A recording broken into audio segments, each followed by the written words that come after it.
오늘 우리들에게 주시는 하나님의 말씀은 마태복음 5장 13절부터 16절까지의 말씀 보겠습니다. 마태복음 5장 13절부터 16절까지의 말씀. 제가 가지고 있는 성경으로는 신약 5페이지에 있습니다. 우리 마태복음 5장 13절부터 16절까지의 말씀을 제가 한 절, 여러분들이 한 절, 그리고 마지막 절은 함께 읽도록 하겠습니다. 너희는 세상의 소금이니 소금이 만일 그 맛을 잃으면 무엇으로 짜게 하리요? 후에는 아무 쓸데없어 다만 밖에 버려져 사람에게 밟힐 뿐이니라.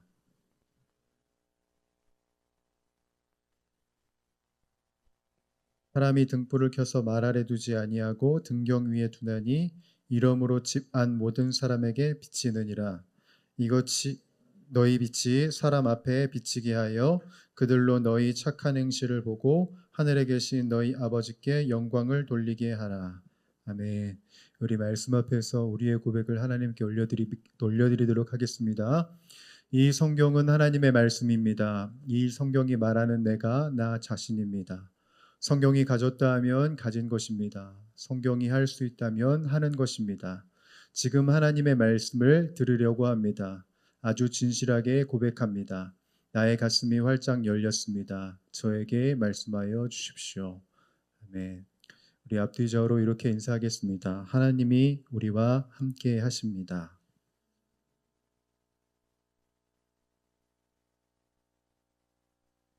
우리들의 모임 가운데 함께 하시는 그 주님을 바라볼 수 있는 예배가 되기를 소원하고요. 우리들이 거저 왔다 거저 돌아가지 않기를 바랍니다. 오늘 우리들을 향하신 그 하나님의 선하신 뜻을 알기를 소원하고요.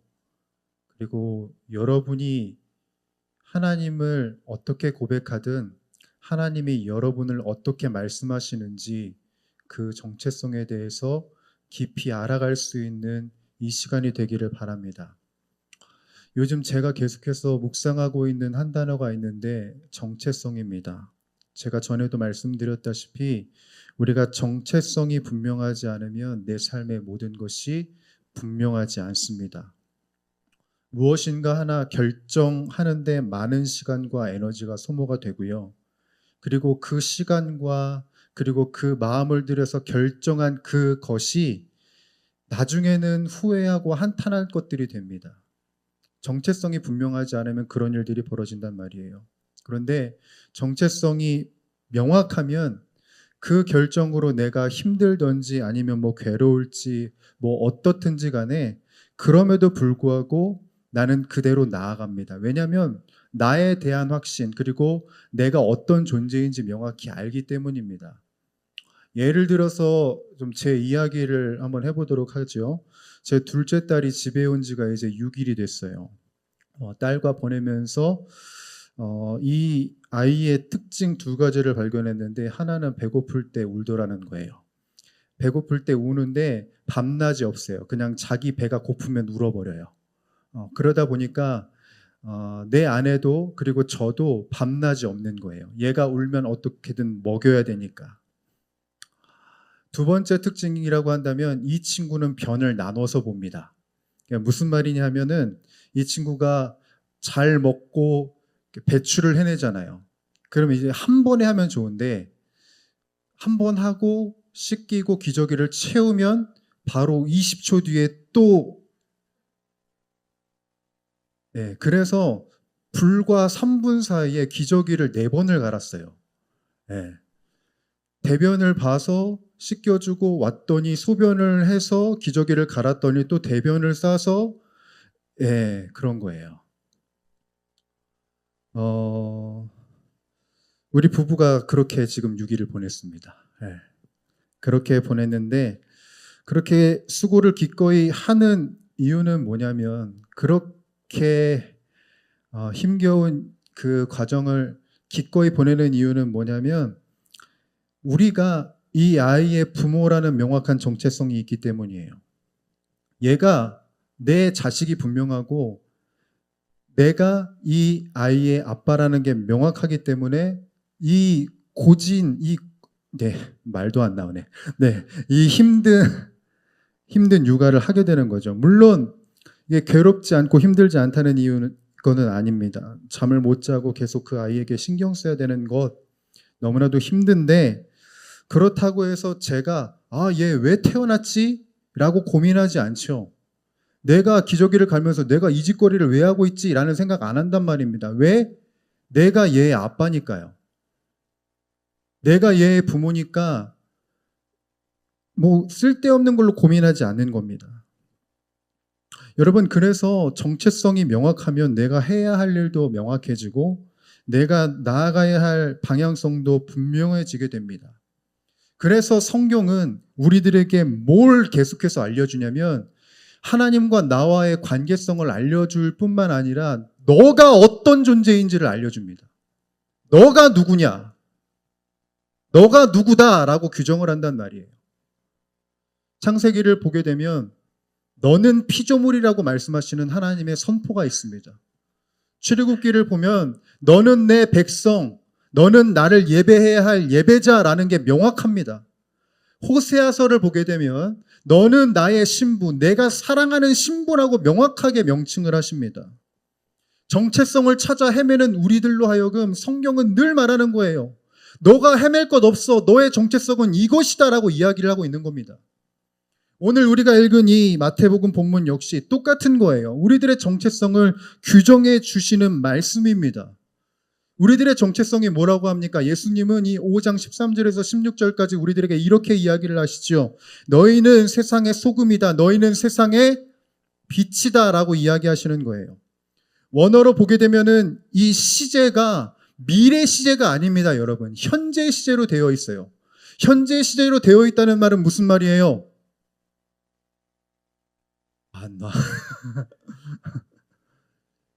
네가 이렇게 되도록 노력을 해야 된다가 아니라 지금 이 순간 네가 소금이고 빛이라는 거예요. 우리가 어떤 노력을 할 것 없이 너는 이렇게 규정됐고 내가 너를 이렇게 생각하고 있고 너는 이미 그런 존재라는 게 명확하다는 말입니다. 여러분, 이 자리에 있는 여러분은 소금이고 빛입니다. 앞뒤 좌우에 있는 형제자매분들에게 이렇게 알려주십시오. 당신은 소금입니다. 당신은 빛입니다. 정체성을 헤매고 있는 우리들로 하여금 주님이 명확하게 말씀하시는 것은 세상의 소금이 바로 너고 세상의 빛이 바로 너라는 거예요. 여러분, 소금은 무엇입니까? 우리에게 소금은 굉장히 익숙한 조미료입니다. 음식에 있어서는 빠져서 안 되는 조미료이고, 그리고 이것은 이스라엘 민족들에게도 동일하게 익숙한 재료입니다. 그런데 이스라엘 민족에게 익숙한 이유가 또 한 가지가 있습니다. 그냥 음식에 사용하는 것뿐만 아니라 이들은 구약에도 이 소금에 대해서 많은 이야기를 들어왔고 또한 제사 때 소금이 반드시 사용됩니다. 그래서 이들에게는 이 재료가 익숙해요. 이스라엘의 제사법이 있습니다. 하나님을 예배하기 위한 그 제사법을 보게 되면은 하나님께 드릴 향이 존재하는데 그 향을 다 만들고 난 다음에 끝에 뭘 치냐면 소금을 쳐야 돼요. 그 이유를 출애굽기 35장 35절에는 기록하고 있는데 보여주세요. 이렇게 기록이 되어 있습니다. 같이 읽어보죠. 시작. 너는 향을 제조하는 법을 따라서 잘 섞은 다음에 소금을 쳐서 깨끗하고 거룩하게 하여라. 그러니까 이 소금에는 어떤 의미가 담겨져 있냐면 거룩의 의미가 담겨져 있습니다. 또 하나가 있어요. 하나님께 드릴 곡식 제사에 무엇을 치냐 하면은 소금을 칩니다. 하나님이 소금간을 좋아하셔서 그걸 칠까요? 아닙니다. 소금을 치는 이유는 그 소금을 뿌리면 그 재료가, 그 물질이 썩지 않듯이, 부패를 막듯이 하나님에 대한 영원성을 상징하는 것이 소금입니다. 그래서 이스라엘 민족에게는 이 소금이 그냥 요리 때 쓰는 조미료일 뿐만 아니라 제사 때 사용했던 것이기 때문에 너무나도 익숙한 거예요. 그러니 오늘 이스라엘 민족이 예수님께 이 소금에 대한 이야기를 들으면 이들이 두 가지를 아주 익숙하게 떠올리기 마련입니다. 첫째는 거룩이고 둘째는 영원입니다.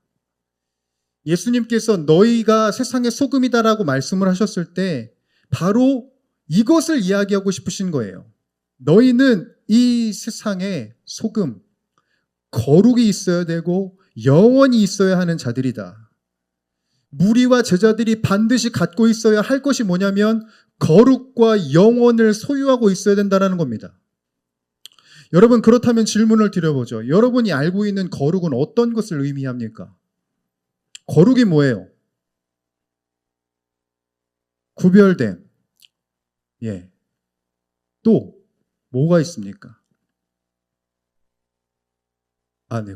슬기자매 미안해요. 거룩이 뭐죠?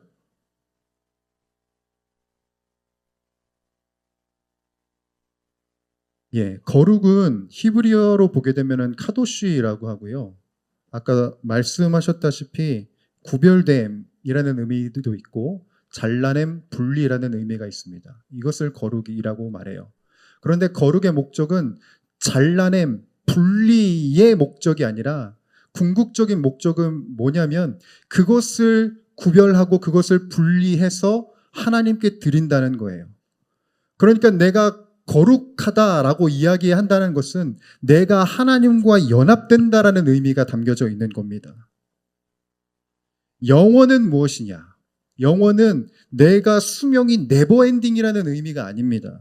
여기서 말하는 영원은 주님과의 그 교제 안에서 영원하게 살겠다라는 의미가 담겨져 있는 거예요. 그냥 사는 게 아니라 푸른 마르고 꽃은 시드나 무엇이 영원하대요? 주의 말씀은 영원하다고 합니다. 성경에선 그렇게 이야기하죠. 이 영혼은 주님과 영원한 교제 안에서 사는데 그냥 살아가는 것이 아니라 주님의 말씀 가운데 살아간다는 것을 의미합니다. 그래서 오늘 이 거룩과 그리고 이 영혼은 사실 똑같은 것을 이야기하는 거예요. 주님과의 연합을 추구하고 말씀을 추구하는 삶을 살아야 한다. 그것을 우리들에게 이야기하고 계시는 것이죠. 그래서 주님이 오늘 본문에서는 이렇게 이야기하십니다. 여러분 13절 같이 다시 한 번 더 읽어봅니다. 시작. 너희는 세상의 소금이니 소금이 만일 그 맛을 잃으면 무엇으로 짜게 하리요?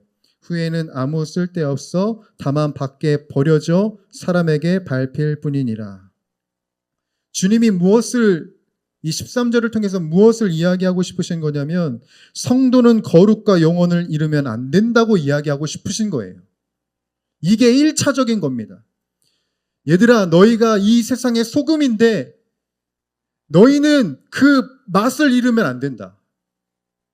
너희가 거룩과 영혼을 잃으면 안 된다라고 이야기하고 싶으신 것이 1차적인 목적이 있는 거예요. 이 거룩과 영혼 없이 교회를 다니고 직장을 다니고 삶을 살아가는 것은 우리의 정체성에 온당하지 않는 점이라는 걸 분명히 하고 싶으신 겁니다. 여러분 생각을 해보죠. 소금이 많아요. 한 2톤 됩니다. 그 2톤 되는 소금이 있지만 맛이 없다면, 짠맛이 없다면 그게 의미가 있을까요? 의미가 없는 겁니다. 의미가 없어요. 아무리 양이 많을지라도 짠 것이 없으면 의미가 없듯이 우리의 삶에 뭐 돈이 있고 좋은 직장이 있다고 하더라도 내가 건강이 있고 뭐 좋은 남자친구, 여자친구, 반려자가 있다고 할지라도 주님과의 연합이 없다면 거룩과 그리고 영원이 없다면 그 삶은 아무런 의미가 없는 것이다 라고 말씀하고 싶으신 거예요. 그러니 주님이 이야기하고 싶으신 것은 이겁니다. 소금인 주의 성도들이여 주님과 살아가라. 어디에서 살아가야 될까요? 무엇의 소금이래요, 여러분? 세상의 소금이래요. 우리들이 살아가는 그 세상 속에서 우리들은 거룩과 영혼으로 살아가야 하는 겁니다. 그게 바로 우리들의 정체성인 거예요. 그게 바로. 우리가 그렇게 살아갈 때 어떤 일이 벌어집니까? 우리가 그렇게 살아갈 때 어떤 일이 벌어지냐면 소금이 부패를 막듯이 썩어가는 이 세상의 부패를 우리들이 막게 되는 겁니다. 세상이 점점점 썩어지고 죄악으로 인해서 무너지고 있는 그 형국 속에서 소망이 무엇에 있냐면 여러분 정책에 있는 것도 아니고 군사력에 있는 게 아닙니다. 궁극적인 것에 있는 거예요. 무엇이냐면 믿음과 주를 향한 소망, 거룩과 영원이 아니면 세상은 소망이 없는 거예요. 주님이 여러분들에게 요구하고 싶으신 것은 뭡니까? 너희가 그렇게 영원과 거룩 안에서 소망을 찾듯이 이 세상의 거룩과 영원의 소망을 너희들이 보여줄 수 있어야 된다는 것을 이야기하는 거예요. 그냥 이 세상에 거저 왔다 거저 갈 것처럼 살아가는 것이 아니라 다른 사람 살듯이 그냥 먹고 마시는 데에 만족하는 것으로 살아갈 것이 아니라 너희의 사명이 무엇인지 분명히 깨달으라는 겁니다. 여러분, 우리가 어떻게 살아야 할까요? 주님은 말씀하십니다. 세상의 소금이래요. 지금 우리들의 주변은 썩어가고 있습니다. 누가 이것을 썩어가지 않게 할 수 있을까요? 여러분들이란 말이에요. 다른 이가 아닙니다. 여러분인 거예요, 여러분. 그래서 우리들은 이 세상에 의미가 없어져서 버려지는 존재가 아니라 주님의 은혜로 녹아져서 이 세상에 하나님의 나라를 완성하는 존재가 우리가 되어야 하는 겁니다. 여러분, 따라서 해볼까요? 맛이 없어져 버려지는 존재가 아니라 녹아져서 맛을 내는 존재가 되어라. 그게 바로 우리입니다. 그래서 주님이 소금만이 아니라 또 하나의 예를 우리들에게 가져오시는데 우리들을 세상의 빛으로도 소개를 하십니다. 여러분, 등불은 켜놓고 감추지 않습니다. 등불은 딱 켜놓으면 노출시켜요. 왜요? 목적이 그거니까요. 빛을 감추기 위해서 등불을 켜지 않습니다. 빛을 보이기 위해서 등불을 켜죠. 그래서 오늘 주님은 이렇게 말씀하시네요. 사람이 등불을 켜서 말 아래 두지 아니하고 등경 위에 두나니 이러므로 집안 모든 사람에게 빛이 느니라. 아멘. 하나님의 은혜를 꽁꽁 감추지 말고 하나님의 은혜를 드러내면서 살라고 하십니다. 그래서 16절에는 또 이렇게 기록이 되어 있죠. 16절 같이 읽어봅니다. 시작. 이같이 너희 빛이 사람 앞에 비치게 하여 그들로 너희 착한 행실을 보고 하늘에 계신 너희 아버지께 영광을 돌리게 하라. 아멘. 너희의 착한 행실이 드러나야 한대요. 빛과 같이. 그게 우리들이 살아가는 목적이요 우리들의 정체성이라고 합니다. 여기서 말하는 착한 행실은 우리가 길 가다가 쓰레기 버리지 않는 것, 아니면 다른 사람에게 욕하지 않는 것 정도의 착한 행실이 아닙니다. 여기서 말하는 이 착한 행실은 헬라어로 칼로스라고 되어 있는데요. 칼로스는 어떤 의미를 담고 있냐면 아름다운, 좋은, 바람직한 이런 의미를 담고 있습니다. 자, 그럼 여러분들에게 싫어하시겠지만 질문을 하나 드려보겠습니다. 자, 칼로스를 가장 먼저 이야기한 사람은 누굴까요? 죄송합니다. 칼로스를 가장 먼저 이야기한 분은 누굴까요?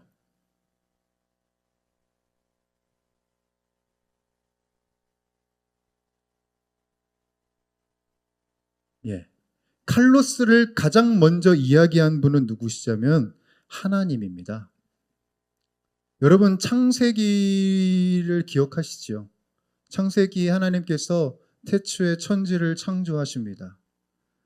창조의 기사들이 이어지면 이어질 때마다 각 날마다 하나님이 뭐라고 말씀하시던가요? 보시기에 좋았더라. 보시기에 좋았더라. 그래서 이 원래 히브리어가 원문이잖아요. 이 히브리어 원문을 헬라어로 번역된 성경을 보게 되면 좋았더라를 칼로스라고 기록하고 있어요. 그러니 이 착한 행실의 의미는 뭐냐면 하나님이 만드신 질서가 온전한 상태를 의미합니다. 하나님과의 관계가 온전히 이어져 오고 있는 상태를 의미하는 거예요. 주님이 우리들에게 이야기하시는 것은 이겁니다. 질서, 온전한 질서, 하나님과 하나 되는 온전한 질서, 그 질서를 너희들이 세우라는 것이고 다른 것 할 거 없이 그 질서 안에 살아가는 것이 바로 우리들이 되기를 바라시는 것입니다. 주님이 우리들에게 요구하시는 것은 다른 게 아니라 그 질서 안에 살아가는 것과 그 질서 안에 오는 평안이 얼마나 아름다운지를 너희가 드러내는 삶을 살아라고 이야기하시는 것이죠. 여러분, 우리의 정체성을 깊이 다시 새겨봅시다. 여러분은 어떤 존재냐면 세상의 소금, 세상의 빛입니다. 그냥 소금이 아니고 그냥 빛이 아니라요. 세상 속에서 그렇게 살아갈 수 있도록 지명된 사람들이고 세상 속에 그렇게 드러내야 할 존재가 바로 우리의 정체성입니다. 우리가 있는 그곳이 바로 주님이 부르신 자리요, 주님과 동행하는 자리이고 우리가 살아가는 그곳이 주님의 질서를 드러내야 할 자리입니다. 여러분, 무엇으로 분주합니까? 여러분들이 삶을 살면서 무엇의 생각을 빼앗기고 무엇의 생각에 초점이 맞춰져 있습니까? 여러분은 자신을 뭐라고 규정하고 있고 여러분은 그래서 무엇을 하며 살아가고 있습니까? 여러분들이 지금 어떤 생각을 갖고 어떻게 나에 대한 정체성을 규정하고 계신지 모르겠지만 주님은 말씀하십니다.